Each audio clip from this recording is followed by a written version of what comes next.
ముచ్చట్లు రాజన్న ముచ్చట్లు.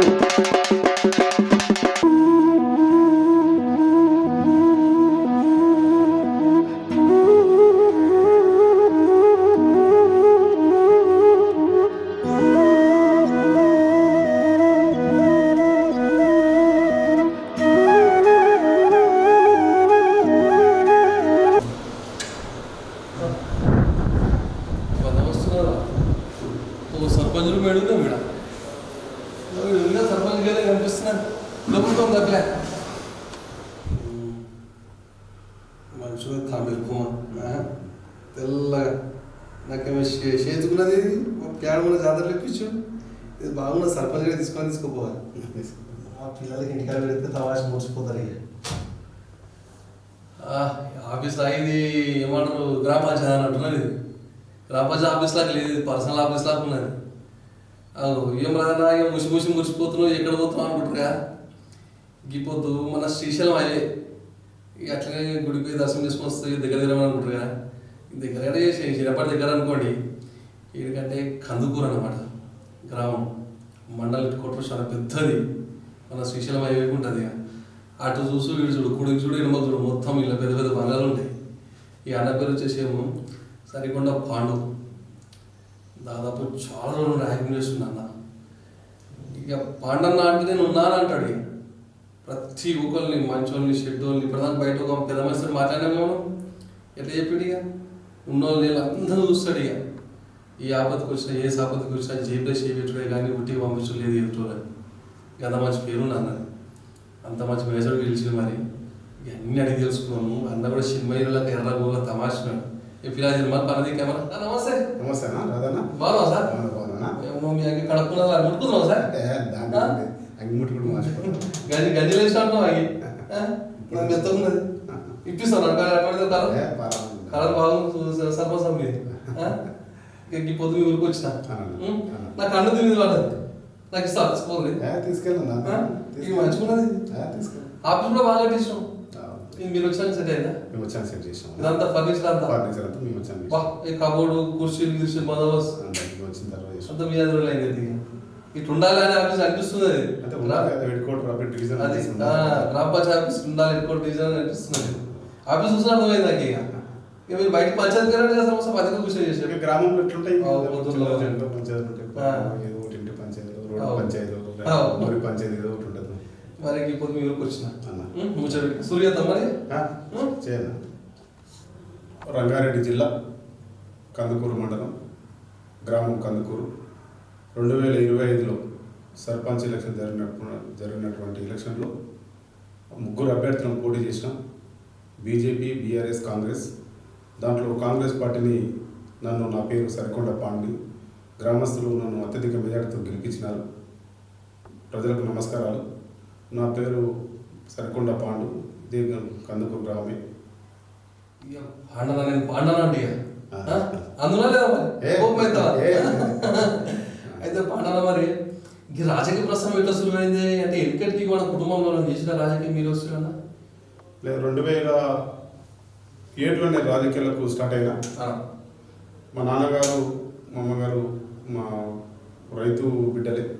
వ్యవసాయం చేసుకుంటూ 1995లో మా నాన్న సర్పంచ్కి నిలబడి ఓడిపోయినాడు. కాంగ్రెస్ పార్టీకి ఓడిపోయినాడు. కాబట్టి నేను 2007లో దివంగత నేత ప్రేత నాయకుడు రాజశేఖర రెడ్డి గారి అడుగుజాడల్లో టీవీ చూసుకుంటూ పార్టీ అంటే అప్పటికే మా నాన్నగారి పార్టీలో ఉన్నాడు, రాజకీయంలో ఉన్నాడు. కాబట్టి ఈ రాజకీయం అనేది టీవీలో చూసుకుంటూ రాజశేఖర రెడ్డి గారి నడకను చూసి నేను రాజకీయాలకు రావడం జరిగింది. అప్పుడు కాన్స్టిట్యున్సీ ఎమ్మెల్యేగా మంత్రిగా సబితా ఇంద్రెడ్డి గారు ఉండే. అప్పుడు మాకు రాజకీయాలలో ఇష్టం ఉంటే మమ్మల్ని కూడా ప్రోత్సహించినారు వాళ్ళు. కాబట్టి ఆ రోజు 2007లో సెప్టెంబర్లో నేను రాజకీయాల్లోకి ఎంటర్ అయినా. 2014లో నేను ఎంపీటీస్కి నిలబడి గెలుపొందిన. మళ్ళీ 2019లో ఇండిపెండెంట్గా నాకు ఈ పార్టీకి టికెట్ దక్కకపోతే ఇండిపెండెంట్గా పోటీ చేసి ఓడిపోయినా. 2025లో డిసెంబర్లో నేను సర్పంచ్కి మళ్ళా పోటీ చేసి నన్ను గ్రామస్తులందరూ నన్ను ఆశీర్వదించినారు. ఫస్ట్ నుండి కాంగ్రెస్ మళ్ళీ కండువా మార్చలేదు. ఏం మార్చలేదు. మరి ఇక ఉద్యమం టైంలో బాగానే ఏమంటారు ఫోన్లు రావచ్చు. మా పార్టీలో పోయినసారి 10 సంవత్సరాలు బీఆర్ఎస్ మొత్తం ఉండే కదా. కాంగ్రెస్ పార్టీ కూడా పోరాడి కదా తెలంగాణ రావాలని. తెలంగాణ రావాలని కాంగ్రెస్ పార్టీ చాలా పోరాడి కదా. చిన్న కాంగ్రెస్ పార్టీ పోరాడినా కాంగ్రెస్ పార్టీ మనమే పోరాడినా మనమే తెచ్చుకున్నాం. కానీ పార్టీ అంతా చేంజ్ కాలేదు. అప్పుడు మరి ఇబ్బంది రాలేదు మరి 10 సంవత్సరాలు ఏమి ఇబ్బంది బీఆర్ఎస్ పార్టీ నుండి కూడా టీఆర్ఎస్ పార్టీ ఎటువంటి మరి గీత తమాషా మాట్లాడుతున్నావు. చదువు చదువుకున్నావా? నేను 10వ తరగతి చదివినాను. పాస్ అయినా లేదా? ఏ సంవత్సరం? 2001. నక్కలు నడిచినాడు నేను బాగా షిటిల్ 10 వరకే చదివినా. అన్నదమ్ములు ఎంతమంది? ముగ్గురు అన్నదమ్ములు. మన నంబర్ ఎంత? నేను 3వ అయినా. అన్నలు ఇద్దరు. పెద్ద అన్న సింగిల్ విండో చైర్మన్ గా చేసిండు. ఇప్పుడు కాంగ్రెస్ లో సీనియర్ నాయకుడే. మా నడిపన్న కూడా ఇంకా పదవులు చేయలేదు కానీ సీనియర్ నాయకుడు కానీ కాంగ్రెస్ పార్టీ ముగ్గురం పార్టీలో కొనసాగిస్తాం. పార్టీలో చాలా మంచి మాట చెప్తున్నారు. బిజినెస్ బిజినెస్ వేసాము. నడుస్తుంది. అయితే పాడన మరి ఎట్టకెళ్ళకి కొన్ని గిత్తల ఎంపీటీ అవన్నీ చేసుకుంటూ వచ్చేసి గిత్తల సర్పంచ్ పోటీ చేస్తున్నప్పుడు మన దగ్గర గ్రామం చాలా పెద్ద ఉంది. మండలం కూడా ఎంత మొత్తం మన దగ్గర జనాభా 4500 జనాభా.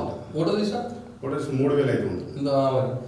సమస్యలు ఏం చెప్పినారని ప్రజల దగ్గర మీరు వెళ్ళినప్పుడు? నేను గ్రామంలోకి సర్పంచ్గా నామినేషన్ పోయిన ప్రజల్లోకి వెళ్ళినప్పుడు రోడ్లు కానీ డ్రైనేజీ సమస్య కానీ మన ఇండ్ల విషయంలో కానీ పెన్షన్ల విషయంలో కానీ అనేక ఇబ్బందులు చెప్పినారు ప్రజలు. గత 10 సంవత్సరాల్లో బీఆర్ఎస్ పార్టీ ప్రభుత్వంలో ఏం పనులు జరగలేదు. మీరు వచ్చిన పార్టీ కాంగ్రెస్ పార్టీ ప్రభుత్వం వచ్చింది, సర్పంచ్గా మీరు గెలిపిస్తే మాకు ఈ పనులు చేయాలని ఆయన చెప్పేసి అడిగినాను. నేను తప్పకుండా నెరవేరుస్తానని చెప్పినాను. మెజార్టీ ఎంత ఇస్తాను? నాకు 102 ఓట్ల మెజార్టీ వచ్చింది. వార్డు 12 వార్డు మెంబర్లు, 6 వార్డు మెంబర్లు నా పైన గెలిచారు. 6 వార్డు మెంబర్లు బీఆర్ఎస్ పార్టీ పైన గెలిచారు. ఉప సర్పంచ్ కాంగ్రెస్ పార్టీ. అయితే మాట్లాడుతుంది కరమాట చెప్పాను. ఇక ఓటుకు బాగానే కలిసి వచ్చినాడు. మనం నేను ఓటుకు పైసలు పెట్టలేదు. నేను ప్రజలే చెప్పింది విన్నాను. నేను అభివృద్ధి చేస్తానని చెప్పిన అదే నమ్మకంతో ప్రజలు నాకు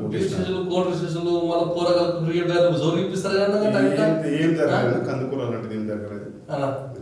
120 ఓట్ల మెజార్టీ. 102 ఓట్ల. రాజకీయం మీను కాకుండా నాన్న ఉన్నది. నాన్న కూడా సర్పంచ్ చేసినట్టు. నాన్న సర్పంచ్ ఓడిపోయాడు. కొన్ని ఓట్లు కూడా ఓడిపోయినాడు. అయితే మరి అప్పటి నుంచి చేసిన కార్యక్రమాలు గతంలో ఎంపీటీసీ గెలిచినా మరి అప్పుడు చేసిన కార్యక్రమాలు మళ్ళీ ఇతర సర్పంచ్ చేసిన కార్యక్రమాలు చెప్తామని ఏమి ఇష్టం? 2014లో నేను ఎంపీటీసీ అయిన తర్వాత గ్రామంలో సీసీ రోడ్లు కానీ డ్రైనేజీలు కానీ అప్పుడున్న ప్రభుత్వ స్కీములు కానీ నేను నేరుగా తీసుకెళ్ళి గ్రామంలో ఏ పనులున్నా నేను ప్రభుత్వ ఆఫీసుల దగ్గరికి వెళ్ళి పని చేయించినాను. సీసీ రోడ్లు వేయించినాను, డ్రైనేజీ సమస్య చేసినాను. కాబట్టి నా మీద నమ్మకం ఉంచి మళ్ళీ నన్ను సర్పంచ్ గెలిపించినారు. సింగిల్ విండో చైర్మన్గా మొన్న చేసినాడు. రైతులకు కూడా సేవా కార్యక్రమాలు, లోన్లు కానివ్వండి, రైతుల ఫర్టిలైజర్ కానివ్వండి, ప్రతి ఒక్కటి ఆదుకున్నాను. చేస్తారు అని చెప్పేసి నమ్మకంతో నేను నాకు ఓట్లేసి గెలిపించే ప్రజలు. నేను డిసెంబర్లో నేను సర్పంచ్గా బాధ్యతలు చేపట్టిన 25లో 7 నెలల్లో సెంటర్ లైటింగ్ చేయించా, డ్రైనేజ్ వేసి చేపిస్తున్నా. దాదాపుగా ₹1 కోటి హెచ్ఎండి వరకు ₹1 కోటితో పనులు స్టార్ట్ అయినాయి గ్రామంలో. ఇంకా ప్రపోజల్గా కూడా మా ఇన్ఛార్జ్ మంత్రివర్గ శ్రీధరబాబు సార్ గారికి, మా ఇన్ఛార్జ్ మా ఎమ్మెల్యే కిచ్చనగర్ లక్ష్మారెడ్డి మాజీ ఎమ్మెల్యే, మా ఇన్ఛార్జ్ ఎమ్మెల్యే గారితో మేము ఎస్టిమేషన్ ఇప్పించి మంత్రి గారి దృష్టిలో తీసుకెళ్ళింది. అవి కూడా తొందరలో కూడా ₹1,50,00,000 శాంక్షన్ చేశారని మంత్రి హామీ ఇచ్చారు. తమాషా మాట్లాడుతున్నాం. మరి సొంత డబ్బుతో మన కార్యక్రమం చేసి ప్రజలు సొంత డబ్బు అంటే పేదవాళ్ళు ఉన్నారు. పేదింటి వాళ్ళు ఏదన్నా మంచి కార్యక్రమం జరిగినా కానీ ఇంటికి వస్తే సరే నా తోచిందల్లా కొద్ది ఇచ్చిన, వాళ్ళ చనిపోతే కూడా కొంత నా తోచిందల్లా ఇచ్చిన. కాబట్టి గుళ్ళు ఉంటాయి. ప్రతి ఒక్కరికి కూడా ఏ అవసరం వచ్చినా ఇంటికి, ఏ పేదవాళ్ళు ఇంటికి వచ్చినా కానీ నేను ఉత్త చేతితో పంపలేదు. ఏదున్నా సహాయ సహకారం నా తోచిందల్లా ఇచ్చుకుంటూ వచ్చిన. అయితే పాడన మరి గతంలో కూడా కేసీఆర్ సార్ 10 సంవత్సరాలు ముఖ్యమంత్రి తెలంగాణ రాష్ట్రానికి, తొలి ముఖ్యమంత్రి మళ్ళీ. మరి తెలంగాణ రేవంత్ రెడ్డి సార్ వచ్చాడు. కాంగ్రెస్ పోతానికి బీఆర్ఎస్ పోతానికి మధ్య వ్యత్యాసం చెప్తావా ఈ పాలన వరగా? ఏముంది రాజన్న, తెలంగాణ ప్రజలు చూసినారు ఇప్పటికీ. కేసీఆర్ గారు కాళేశ్వరం ప్రాజెక్టు కట్టి, కాళేశ్వరం ప్రాజెక్టు కట్టి అది కూలిపోతున్న వ్యవస్థ చూస్తూనే ఉన్నారు ప్రజలు, తెలంగాణ ప్రజలు. రోజు పేపర్లో వస్తూనే ఉన్నది, ఎంక్వైరీ జరుగుతూనే ఉన్నది. కేసీఆర్ పాలన అది. 3 ఎకరాల భూమి దళితులకు ఇస్తారన్నాడు. ఏ ఒక్కరికైనా రాష్ట్రంలో దళితులకు 1 ఎకరా భూమి కూడా ఇచ్చిందా? అది గమనించారు ప్రజలు. పంజాబ్లో పోయి తెలంగాణ రాష్ట్రంలో రైతులకు ఎక్కడ కూడా రైతులను ఆదుకునే దిక్కు లేదు. పంజాబ్లో పోయి రైతులకు చెక్కులు పంపిణీ చేసిండు కేసీఆర్ గారు. అదన్న అది చూస్తుంటే ఒకటే ఉంటుంది, కడుపులో పుట్టిన బిడ్డనే కవితని దూరం చేసుకునేటువంటి ఈ కేసీఆర్.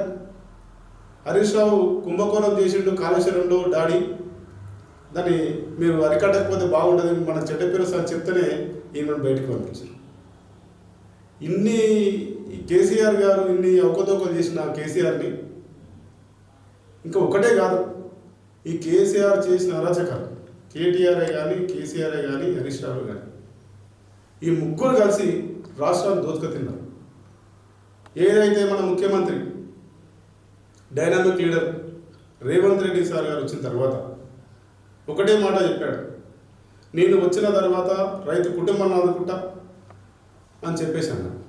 అదేవిధంగా ఈ డిసెంబర్ వస్తే 3 సంవత్సరాలు ప్రభుత్వం కాంగ్రెస్ పార్టీకి వచ్చి తెలంగాణ రాష్ట్రంలో ఇందిరమ్మ ఇండ్లు ప్రతి గ్రామంలో కూడా ఈరోజు శాంక్షన్ చేసి కట్టుకొని గృహప్రవేశం చేసుకుంటూ చూస్తున్నాం అందరం కూడా.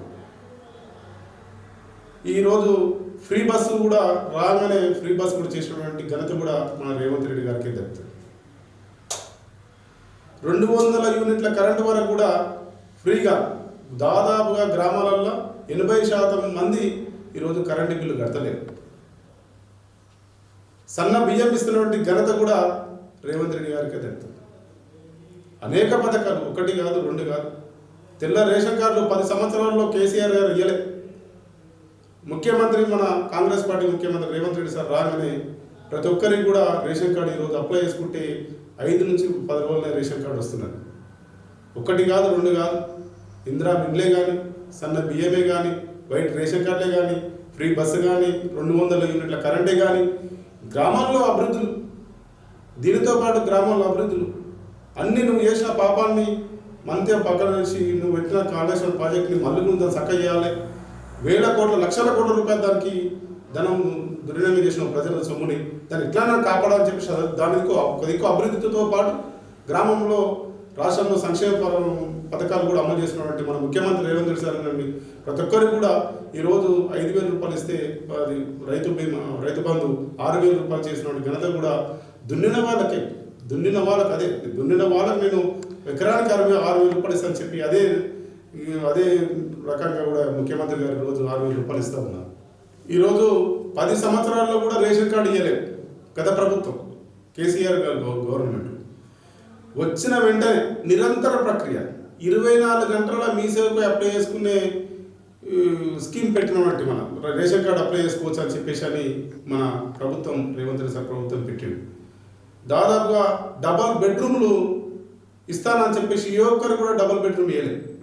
ఇలా ప్రతి గ్రామంలో కూడా ఇందిరమ్మ ఇండ్లు కట్టుకొని కళ సాకారం అవుతుంది. నిరుపేద కుటుంబాలు ఇలా కళ సాకారం అవుతుంది. ఆనందంగా ఇంట్లో గృహప్రవేశాలు చేసుకుంటారు. రాష్ట్రం మొత్తం కూడా పండుగ వాతావరణం లెక్క చేస్తున్నటువంటి ప్రజల్ని మనం చూస్తా ఉన్నాం. అయితే పండుగ దబ్బటిస్తే పోయి నువ్వు మాట్లాడతాను. ఇంకా 4 సంవత్సరాలు అయితే 4 సంవత్సరాల టైం ఉంది మీకు కూర్చి మీద. మరి ముందు మీరు గ్రామంలో చేయబోతున్న కార్యక్రమం ఏమున్నాయన్నా? ఈ 4.5 సంవత్సరాలు నేను చేయబోయేది ఏదైతే మాట ఇచ్చాను, కాంగ్రెస్ పార్టీ ప్రభుత్వంలో ఉన్నాం, ప్రభుత్వం పరంగా నేను మాట ఇచ్చిన కమ్యూనిటీ హాల్స్ కానీ, కుల సంఘాల కమ్యూనిటీ హాల్ కానీ, రోడ్లు కానీ, డ్రైనేజీలు కానీ ఇవన్నీ కూడా గ్రామంలో చేయాలని చెప్పేసి అని కంకణం కట్టుకున్నాం. ఇవన్నీ చేయాలంటే మా ఇన్ఛార్జి వారిలో కేఎల్ఆర్ సార్ గారి ఆదేశాల మేరకు మా మంత్రి గారు శ్రీధర్ బాబు సార్తో, మా ఉప ముఖ్యమంత్రి బట్టి విక్రమణ సార్ గారితో, మాకు ముఖ్యమంత్రి గారు కూడా పరిచయం కాబట్టి ఇవంతా ఒక రూట్ ఉంది కాబట్టి చేస్తానని నమ్మకం ఉంది. గ్రామంలో ఈ 4.5 సంవత్సరంలో కందుకూరు డివిజన్ని రూపురేఖలు మారుస్తానని చెప్పేసి నమ్మకం ఉంది. ఇలా మన కేఎల్ఆర్ సార్ గారి దయవల్ల కానీ మా ఇన్ఛార్జ్ మంత్రి శ్రీరావు సార్ కంపల్సరీ నేను కంప్లీట్ చేస్తానని చెప్పేసి రాజన్నతో మాట్లాడుతున్నాను. పండుగ సెలికి మళ్ళీ గుడికరకు మళ్ళీ వస్తాయి ఏమన్నా